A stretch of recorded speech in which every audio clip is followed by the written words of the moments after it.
কিয়ামতের ময়দানে আল্লাহ সুবহানাহু ওয়া তাআলার সামনে যারা পশু পাখি জবাই করে তাদেরকে জবাবদিহি করতে হবে। কেমন জবাবদিহি করতে হবে?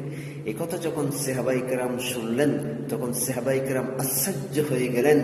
তখন রাসূল করিম সাল্লাল্লাহু তাআলা আলাইহি ওয়াসাল্লামকে সাহাবায়ে কেরাম জিজ্ঞেস করলেন, ইয়া রাসূলুল্লাহ, এটা কেমন কথা?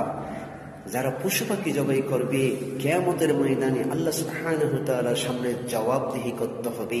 তখন রাসূল করিম সাল্লাল্লাহু তাআলা আলাইহি ওয়াসাল্লাম বললেন, ও আমার সাহাবা, তোমরা শোনো, তাহলে কেন জবাবদিহি করতে হবে? যারা পশু পাখি জবাই করার সময় সতর্কতার সহিত জবাই করো না, জবাই করার সময় তাদের পশু পাখির শরীর থেকে মাথা আলাদা করে ফেলে তাদেরকে কিয়ামতের ময়দানে আল্লাহ সুবহানাহু ওয়া তাআলার সামনে জবাবদিহি করতে হবে। কারণ এটা তখন জবাই হবে না, মাথা যখন পশু পাখির শরীর থেকে আলাদা হয়ে যাবে তখন সেটা জবাই হবে না, সেটা হত্যা হয়ে যাবে।